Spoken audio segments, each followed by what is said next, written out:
ইরানকে দখল করতে যৌথ হামলা চালিয়েছিল যুক্তরাষ্ট্র ও ইসরায়েল। আর সেই হামলায় আয়াতুল্লাহ আলী খামেনির মৃত্যুর পর থেকেই যেন শত্রুদের মরণ কামড় দেওয়া শুরু করেছে ইরান। নিজেদের ক্ষয়ক্ষতি হওয়ার পরও থেমে নেই তারা। দফায় দফায় মিসাইল ছুড়ে কার্যত ইসরায়েলকে ধ্বংসের মিশনে নেমেছে ইরান। আর এই যুদ্ধযাত্রায় শুরু থেকে অন্য কোনো মুসলিম দেশ পাশে না থাকলেও ছায়ার মতো তাদের পাশে আছে বন্ধু দেশ লেবানন। আর তাই ইরানের সঙ্গে কাঁধে কাঁধ মিলিয়ে ইসরায়েলে একের পর এক রকেট ও মিসাইল হামলা চালাচ্ছে দেশটি।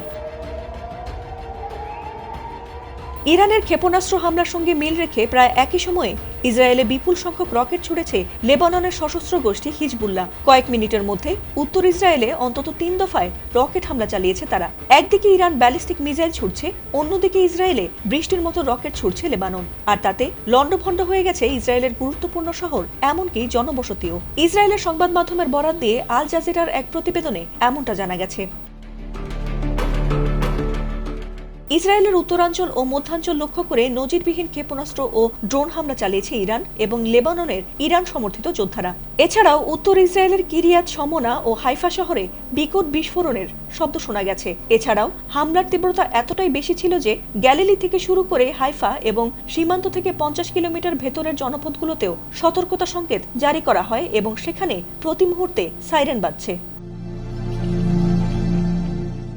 ইসরায়েলের প্রতিরক্ষা ব্যবস্থাকে বিভ্রান্ত ও ধ্বংস করতে ইরানের সঙ্গে লেবানন একযোগে এই অভিযান পরিচালনা করেছে। আর সেখানে 200টিরও বেশি রকেট নিক্ষেপ করেছে লেবানন। চলতি মাসে সংঘাত তীব্র হওয়ার পর থেকে এখন পর্যন্ত এটি হিজবুল্লাহর সবচেয়ে বড় আক্রমণ বলে জানা গেছে।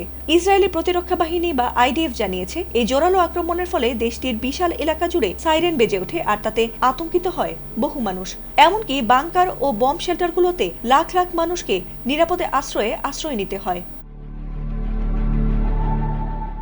এছাড়া উত্তর ইসরায়েলের বিইনা নামের এক শহরে রকেটের আঘাতে একটি বাড়ি ক্ষতিগ্রস্ত হয়েছে এবং এর ফলে অন্তত 2 জন আহত হয়েছেন। অনেক স্থানে রকেটের আঘাতে খোলা জায়গায় আগুনের সূত্রপাত হয়েছে এবং ফায়ার সার্ভিসের কর্মীরা সেই আগুন নিয়ন্ত্রণে কাজ করছেন। ফাতিমা সুলতানা, ATN বাংলা।